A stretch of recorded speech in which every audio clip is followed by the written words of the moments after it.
Dicen los científicos que el sistema solar se formó hace unos 4.600 millones de años. De todos los planetas que lo forman, solamente la Tierra tiene una capa de vida sobre su superficie. La llamamos biosfera. ¿Pero hubo siempre vida en la Tierra? ¿Cuándo y dónde surgió? Es posible que la vida comenzara hace unos 3.500 millones de años, ya que los fósiles más antiguos que conocemos tienen esa edad.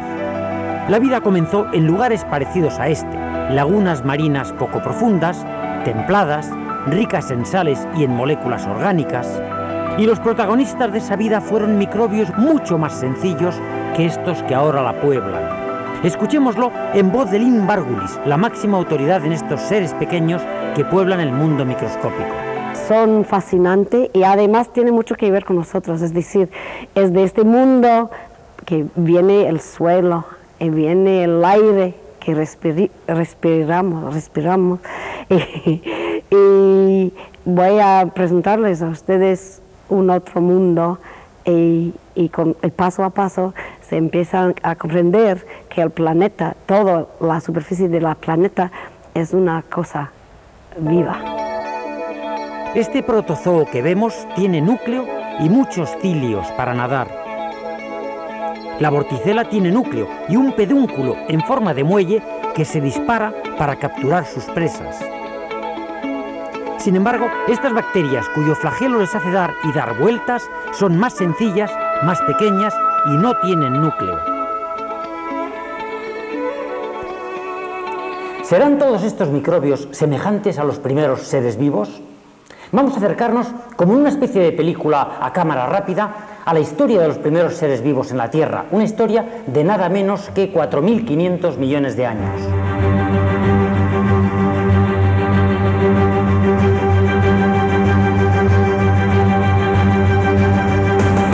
Hasta que se consolidó la corteza, hubo una intensa actividad volcánica y frecuentes caídas de meteoritos y cometas. Seguramente el agua de la Tierra proviene de estos cometas. Estamos ahora en la Tierra de hace 3.500 millones de años. La atmósfera es fétida, sin oxígeno, bañada por la energía radiante de un sol convulso. En el fondo de las lagunas marinas crecen unas primeras células sin núcleo, muy sencillas, que se agrupan en colonias filamentosas semejantes a algunas bacterias actuales. Comienza así la historia de la vida. Estas bacterias fotosintéticas producían ya oxígeno como un producto de desecho, y poco a poco la atmósfera fue enriqueciéndose en este gas, en oxígeno.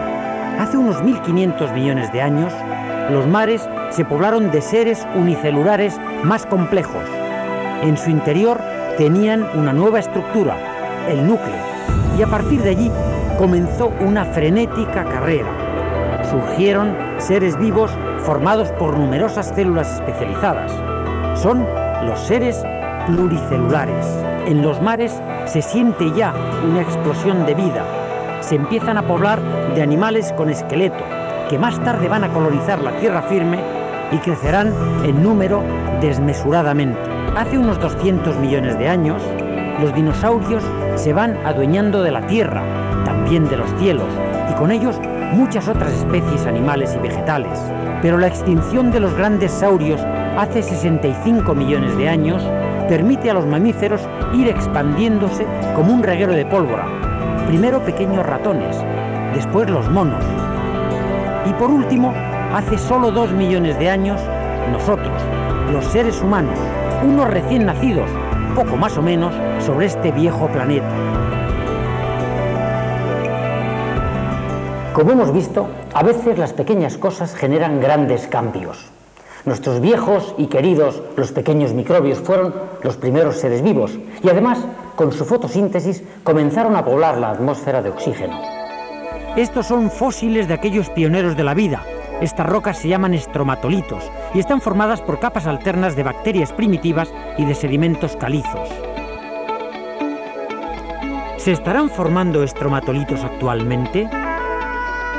Este es un paisaje bastante similar al que existía hace 3.000 millones de años. Esos montículos redondeados y tapizados por un tapete verde de cianobacterias son los modernos estromatolitos.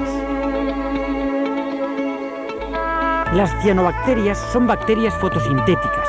Toman agua y sales de su entorno y la energía radiante del sol para nutrirse. Y como producto de desecho producen el oxígeno. Aquí lo vemos burbujear. Este oxígeno, igual que pasaba con sus parientes primitivos, también llega a la atmósfera. Estas cianobacterias, que vemos en el microscopio, segregan un moco pegajoso que las protege de las radiaciones ultravioleta. Los sedimentos se pegan a esa mucosidad hasta impedir que reciban suficiente luz. Entonces se deslizan y construyen un nuevo tapete sobre la capa de sedimentos anterior. Así crecen los estromatolitos en capas. Hay zonas costeras en las que hay tapetes microbianos jóvenes que aún no han comenzado a formar estromatolitos. Tomemos una muestra de este tapete. Vamos a hacer una preparación microscópica de diferentes partes del tapete para conocer a sus moradores.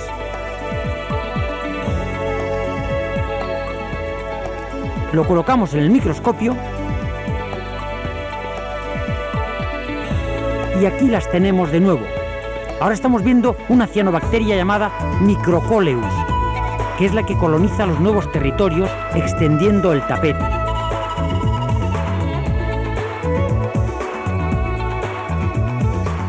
En la Tierra, en la superficie del planeta, había nada más estos tipos de bichos desde hace 3.000 millones de años. Y nosotros hemos estado aquí nada más hace cientos de años o puede ser siglos. Es decir, el mundo ha sido un mundo de otros organismos diferentes que nosotros desde el principio del origen de la vida. En los tapetes bacterianos hay otros muchos microorganismos, como este protozoo que tiene núcleo y numerosos cilios que le permiten merodear por la superficie del tapete para comer cianobacterias como si fueran espaguetis. O este otro protozoo ciliado, que tras ímprobos esfuerzos logrará salir del quiste protector en el que vive durante las épocas más desfavorables. Estas que se mueven como sacacorchos son bacterias llamadas espiroquetas.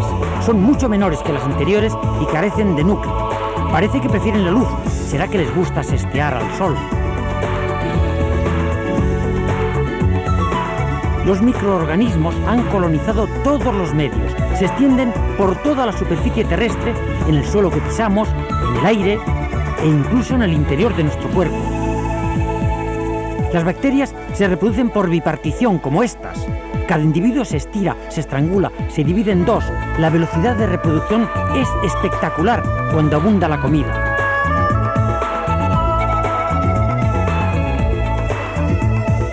Y hay bacterias depredadoras de bacterias que entran en el huésped, se reproducen y se lo meriendan.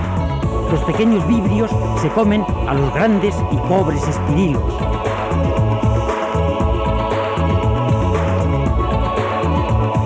Otras bacterias pasan los malos tiempos dentro de un quiste y en condiciones favorables salen en una auténtica explosión de vida. Parecen muy sociables, les gusta deslizarse unas junto a otras formando círculos o hileras.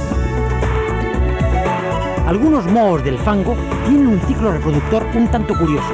En condiciones favorables se abre la cubierta protectora y surge una célula de movimiento ameboide que se alimenta de las bacterias que la rodean.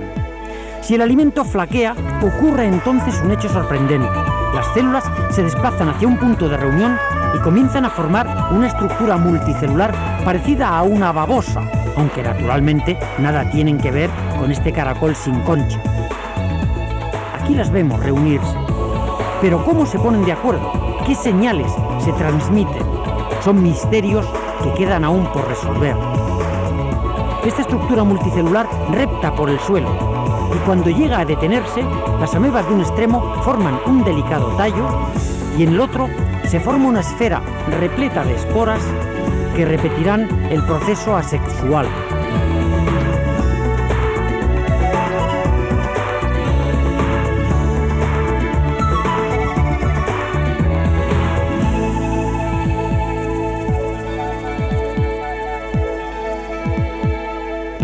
Y hay aún cosas más curiosas. Estos hongos del suelo forman estructuras que bailan y bailan, hasta que su cubierta se hace poco a poco rígida y en su interior quedan las esporas que ayudarán a su reproducción.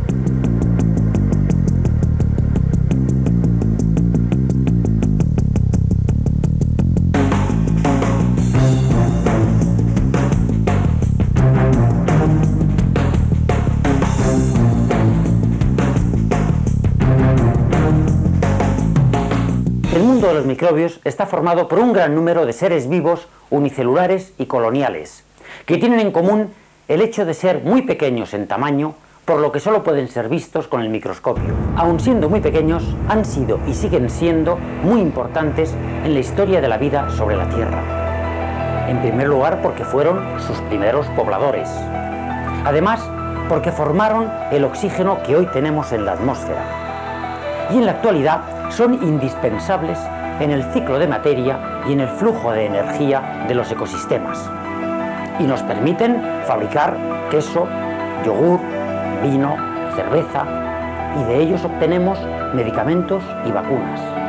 Aún así, usamos la palabra microbio como una especie de insulto, como algo despreciable, pequeño, que no tiene importancia. ¿No sería más justo devolverle el honor y la fama a nuestros pequeños pero muy importantes antepasados?